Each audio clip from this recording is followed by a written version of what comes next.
begini, yang ramai begini. Nanti kalau berdebat, itu di Republika itu jilbab kok itu tulisannya besar kok itu, jilbab polwan ditunda, jilbab, yang ini jilbab, jadi bukan Al-Quran, yang ini yang jilbab jadinya. Karena ini yang dibaca, bukan Quran, koran yang dibaca. Al-Quran, bukan Al-Quran. Nah jadi pertarungan yang begini ini menurut saya penting. Pertarungannya begini, jadi pertarungannya dari sisi makna, dari sisi substansi. Ini kita belum bicara militansi memanfaatkan ini ya, tapi dari segi ilmunya sendiri itu banyak yang masih kedodoran. Yang kedua, dalam konteks saling serang, ya, media-media sekuler, Kompas, kemudian Metro TV, TV One, itu kalau ada peristiwa yang menimpa umat Islam, itu ada peristiwa di pelosok salah satu kabupaten yang setahu saya di sebelah utaranya Sumatera Selatan berbatasan dengan Jambi dan Bengkulu. Nama kabupatennya Musirawas. Tapi beritanya heboh masuk ke Detik. Beritanya apa? Caleg Partai Islam P3 mendalangi perampokan. Ya ada peristiwanya, tapi itu tadi bagaimana menampilkan sinar bintang itu menjadi bintang yang terang. Karena apa itu dimuat di media nasional? Padahal itu kabupaten jauh tuh, pelosok lah itu kabupaten itu pokoknya, ya. Tapi diangkat. Kenapa? Karena ada Islamnya. Ada peristiwa di mana kejadian saya ingat itu di wawancara dari wartawan grupnya Tempo, baik koran maupun majalah, peristiwa di Selayu, perbatasan Tasik sama Garut, Kabupaten Garut sama Kabupaten Tasik. Ini Pak Munarman, ini ada apa? FPI menyerang Kampung Ahmadiyah. Oh di mana? Saya bilang di Tasik. Ya tanya sama orang Tasik, saya nggak tahu. Saya bilang peristiwanya. Tapi kan FPI, ya tanya FPI sana. Saya bilang ngapain urusan saya? Saya bilang saya gituin aja. Karena itu makin ditanggapi. Bagi orang yang suka pengen ngetop, ditanggapi supaya masuk kan. Tapi itu adalah menampilkan bagaimana kekerasan, bahwa ini korban Ahmadiyah. Diposisikan begitu. Jadi mainstreamnya begitu. Nah menampilkan tokoh tadi, kalau di Kompas yang bisa tampil Ulil, kemudian Zuhairi, nggak bakal mungkin Ustadz Khotot menulis opini di kolom halaman 4 itu tentang penegakan syariat Islam di NKRI, nggak bakal masuk itu. Coba aja kalau nggak percaya, kirim aja kolom di situ, nggak bakal masuk. Kenapa? Karena mereka memang tidak mau memberi tempat. Itu juga pilihan-pilihan tokoh siapa yang tampil. Jadi ini supaya Bapak Ibu maksud saya, jangan begitu yang tampil mentang-mentang di Kompas, di Tempo ini sudah pendapat ahli. Enggak, itu dibikin kok. Diciptakan, tokoh itu diciptakan. Bagaimana cara kerjanya? Mereka mencari kok, siapa nih tokoh yang mau dinaikkan. Itu Tamrin Tamagola sebelum 2002, sebelum kasus Ambon meledak. Itu nggak ada apa-apanya tuh. Ya cuma dosen ngajar ya, memang sudah angkuh, sudah arogan begitu ya. Tapi bukan tokoh, bukan sosiolog, tidak dikenal dia. Itu ngajar mata kuliah perubahan sosial di UI itu, di fakultas fisik. Begitu kasus Ambon, karena dia orang Ambon, ya, kemudian media mencari siapa orang Ambon yang bisa diminta pendapatnya, yang bisa melemahkan semangat juang umat Islam.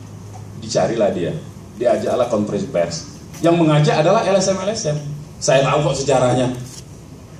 Saya tahu persis sejarahnya tahun 2000. Kenapa saya tahu persis sejarah? Ya selama saya di sana dulu itu 2000. Saya itu ketua kontras dulu 2000. Jadi yang narik dia itu ya LSM juga.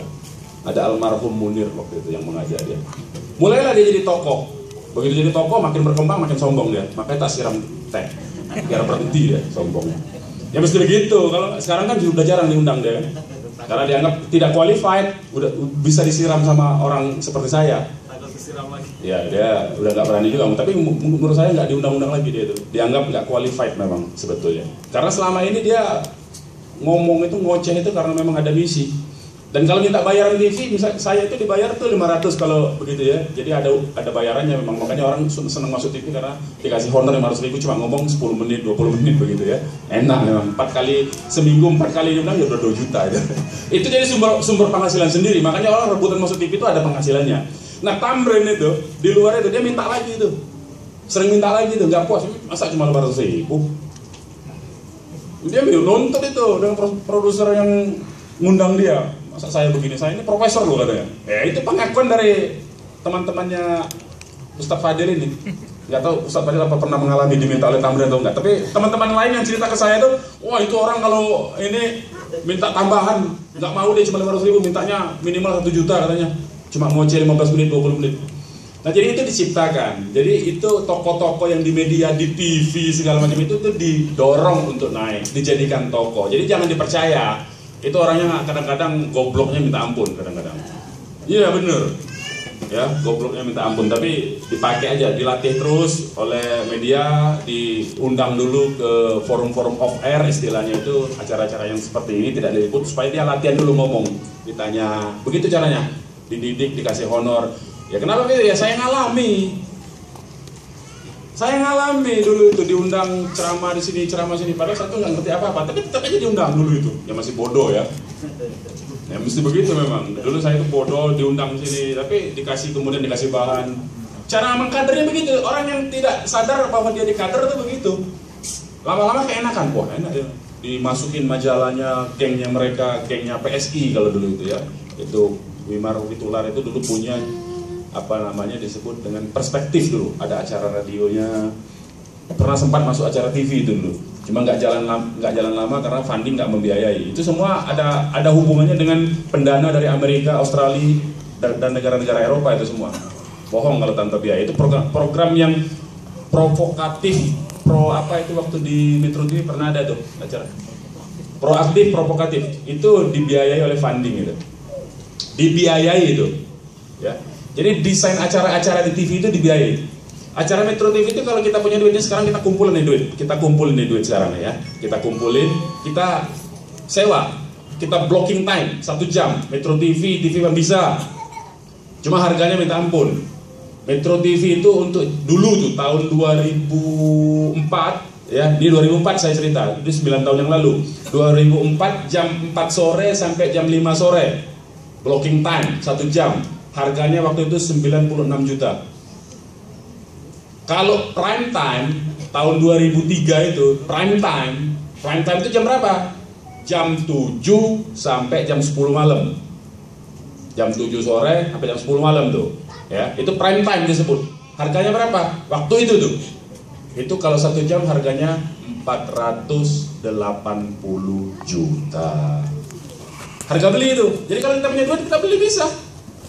Bisa, cuma nanti begitu kita koneksi sama marketingnya, ya TV manapun bisa.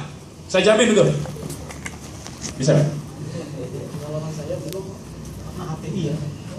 Dulu HTI itu pernah menghubungi saya. Bisa nggak di TV One blocking time? Saya tanya dulu duitnya, minta berapa? 500 juta. Waktu itu acara yang di Senayan, KKI, yang akhirnya di TVRI. Tadinya mau di TV One. Akhirnya nggak jadi, mahal banget gitu. 500 juta. TVRI cuma 10 juta. Bisa kan? Anda produser nih, saya nggak bohong nih. Ditolak. Jadi dia satu soal duit, yang kedua dia lihat konten.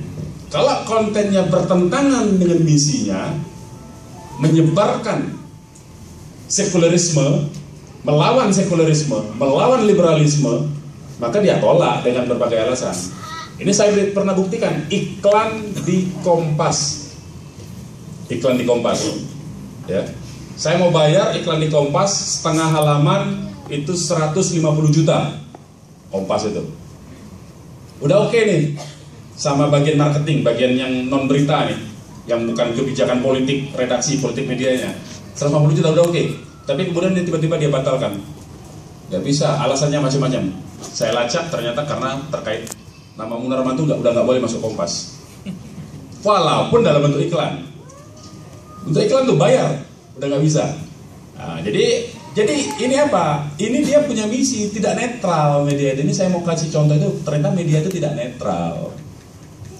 Media itu tidak netral, dia punya misi. Yang bertentangan dengan misi mereka, itu akan tolak walaupun ada duitnya. Jadi walaupun kita sekarang kumpulan duit, kalau misinya dianggap bertentangan, maka akan ditolak. Tapi kalau kita bisa melakukan punya duit, ya, tapi kita bisa katakanlah memainkan kata-kata di acara itu, ya bisa masuk. Cuman kita ya istilahnya disupport aja. Nah itu yang belum pernah dilakukan menurut saya. Kalau dalam perang-perang begini ini belum pernah dilakukan oleh umat Islam yang begitu-begitu. Artinya ya, kemarin ada dari Solo MTA blocking time itu saya tahu itu blocking time di Metro TV yang pagi, acara pagi ya, live event itu blocking time.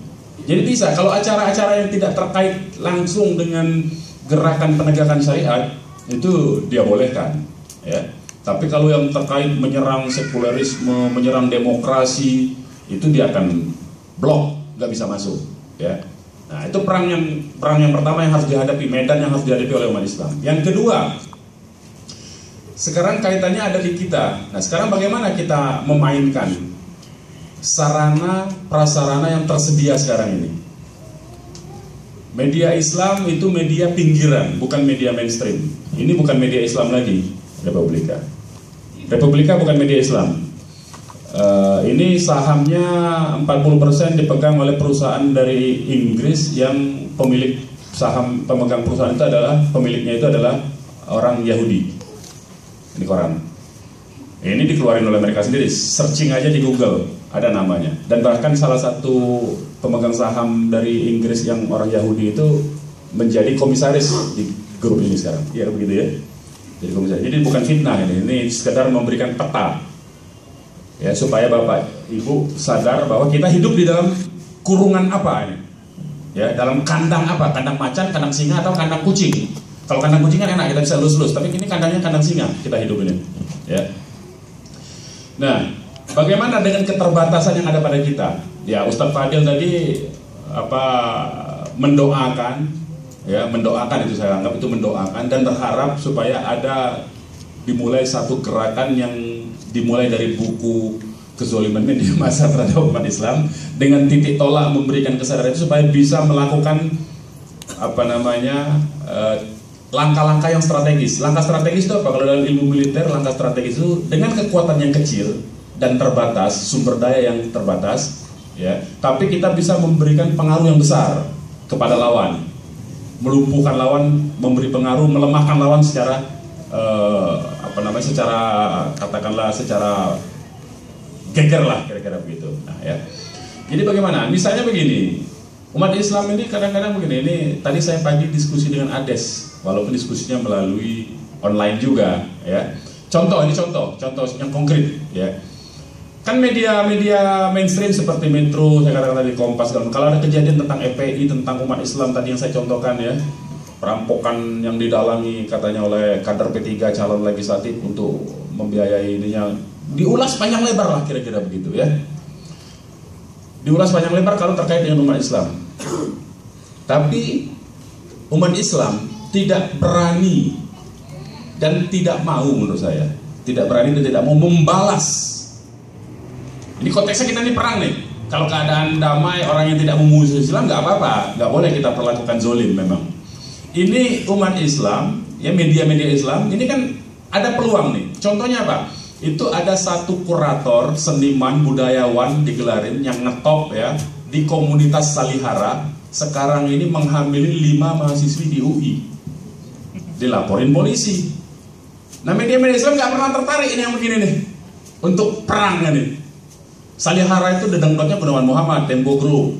Dia kalau ada soal apa yang mendatangkan Salihara itu yang mendatangkan Irsyad Manji itu, si lesbi orang Pakistan dari yang sekarang warga negara Kanada ya, yang menyebarkan tentang bahwa lesbianisme itu adalah hak azazi. Nah ini orang Salihara top ya, petinggi di Salihara itu sekarang ini tengah terkait kasus dilaporkan oleh salah seorang mahasiswi di UI karena menghamili, dan ternyata ada 5 lain yang sudah melapor ke UI, tapi tidak tertarik. Media Islam mengaitkan antara si budayawan ini dengan Salihara, mengaitkannya dengan siapa latar belakangnya, nggak ada itu, belum saya baca, udah 2 hari nih, ya, udah 2 hari nih. Nah ini perang yang begini tidak mau dilakukan, padahal itu sah menurut saya. Karena mereka melakukan hal yang sama, jadi kita harus, apalagi ini Salihara, biangnya ini, ya, ini Salihara itu komunitas yang dulunya hutan kayu, namanya komunitas hutan kayu kok. Dulu ditolak oleh warga sehingga pindah ke Pasar Minggu di Salihara itu. dekat UNAS itu lokasinya. Nah ini perang-perang yang begini tidak dilakukan menurut saya. Jadi selain misi tadi dakwah segala macam itu mestinya dilakukan. Jadi menurut saya banyak hal, banyak PR yang memang mesti kita perbaiki, ya. Baik itu cara pandang kita tadi misalnya terkait misalnya bagaimana kita memberikan definisi yang kuat, ya. Definisi yang kuat ya tadi misalnya ya definisi Islam itu ya definisinya berdasarkan Al-Quran dan hadis tentang jilbab tadi, ya. Ini mesti kita luruskan bahwa apa yang dilakukan oleh polisi itu belum memenuhi apa yang diperintahkan oleh Allah. Itu baru penutup kepala. Nah itu boleh menurut saya. Jangan langsung kita senang bahwa ini begini, ya. Karena memang dia, ya memang begitu. Tapi harus dididik, diedukasi umat, ya. Nah kemudian dari personilnya juga, pasukan tempurnya menurut saya. Pasukan tempur di media Islam juga mesti berani melakukan perang-perang informasi seperti itu. Artinya membelejeti, membongkar, melemahkan liberalisme itu. Karena memang tadi kata Ustadz Fadil, mereka itu sedikit, cuma karena medianya mainstream, dibaca. Sekarang ini persoalannya dibaca atau tidak. Kalau suara Islam itu dibaca oleh mayoritas, ya maka suara Islam ini yang menjadi media mainstream, yang bisa memberi pengaruh. Kalau tulis di media suara Islam ini misalnya menulis tentang wajibnya syariat dalam mengelola negara dan ini dibaca oleh seperti Kompas, ya, dibaca oleh petinggi, maka takluk dia pasti ngikut. Takut sekarang ini media negara itu, pemerintah penguasa negara itu takut dengan media sekarang. Sekarang ini apa? Profesi yang tidak yang kebal hukum. Satu-satunya profesi yang kebal hukum adalah wartawan sekarang, Pak. Dokter udah masuk penjara, pengacara banyak masuk penjara, itu ada. Apalagi politisi makin banyak, birokrasi makin banyak, polisi masuk penjara, tentara masuk penjara. Yang belum pernah masuk penjara wartawan. Siapa? Presiden sudah nanti. Ada Presiden Taiwan. Presiden Indonesia yang belum. Presiden Soekarno masuk penjara. Sudah. Wartawan nih. Wartawan ini karena memang sekarang ini begitu, di beberapa waktu lalu Tempo majalahnya itu kan bikin berita di halaman depannya itu gambar kepala polisi badannya babi. Polisi cuma apa? Polisi cuma kirim surat ke Dewan Pers memprotes. Coba kalau itu sama yang lain di penjara itu. Penjara itu Pak, itu 6 tahun itu hukumannya itu. Menghina kekuasaan negara itu, kekuasaan umum. Polisinya, bukan orangnya yang dihina, lembaga polisinya itu menghina kekuasaan umum itu. Ada pasalnya itu, 6 tahun. Ya, 6 tahun itu. Biar begitu. Jadi menurut saya itu yang ketakutan media ini, Kompas segala macam itu. Sekarang misalnya berita tentang wartawan yang bermain di bursa efek, wartawan yang terlibat dalam kasus SKK Migas, itu kan tenggelam begitu saja. Ya, ditutupi oleh korps solidaritas media liberal. Nah ini menurut saya contoh-contoh fakta-fakta sehingga kita FPI ini sekarang ini setengah melaporkan 8 TV termasuk Metro, termasuk TV One, ya, melaporkan 8 TV ini ke Dewan Pers. 3 media cetaknya Kompas, Media Indonesia sama Warta Kota. Kita laporkan karena dia memberitakan FPI dari sudut pandangnya yang tidak cover both side. Cover both side itu artinya berimbang. Dan begitu kita laporkan, mereka dipanggil. Yang kita laporkan tuh, mereka dipanggil, keterangannya apa? Ya kami memberitakan karena ada sumbernya. Sumbernya itu adalah Kapolda Jawa Timur dalam kasus Lamongan, kemudian dalam kasus Tasik adalah keluarganya sendiri. Persoalannya saya bilang bukan mengenai sumber berita Anda, tapi kenapa Anda tidak tanya kepada FPI? Itu pertanyaan ininya. Tidak cover both side. Jadi mereka menganggap kalau sudah ada sumber, walaupun itu sumber siapa, itu layak diberitakan. Kalau begitu kita kasih, nanti kita sebut aja sumber kita adalah orang pinggir jalan yang menyatakan Gunawan Muhammad terlibat korupsi dalam kasus Bank Senturi, grupnya dia. Siapa sumbernya? Ada sumbernya, itu tukang beca di situ, kita sebut aja. Nggak perlu konfirmasi ke dia. Nah ini nih kecurangan yang mereka lakukan, ya. Jadi kemarin tuh kita lakukan begitu, Anda, saya bilang tidak. Persoalan kita bukan pada isi beritanya. Kalau soal isi berita, Anda kan memberitakan bisa apa saja. Tapi kenapa Anda tidak tanya? Karena kan mereka menyebut itu adalah menyebut FPI, dan mereka nggak bisa jawab.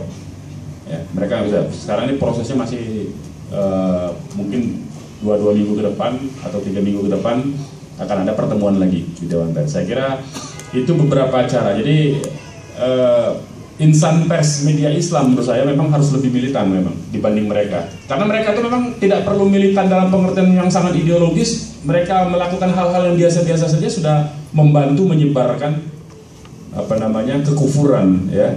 Apalagi kalau mereka sangat serius menjadi sangat ideologis seperti gembongnya Gunawan Muhammad segala macam, itu sangat ideologis kalau dia nulis, ya. Luar biasa tulisannya itu, sebetulnya sangat ideologis. Dia menyentuh titik-titik yang membuat pemikiran itu menjadi goyang kalau orang nggak punya pegangan, ya, nggak berpegang kepada tali agama yang kuat. Jadi lebih kurang begitu dari saya, Ustaz, mengenai peta media massa. Saya kira juga mungkin nanti diskusinya akan lebih menarik. Terima kasih. Wassalamualaikum warahmatullahi wabarakatuh.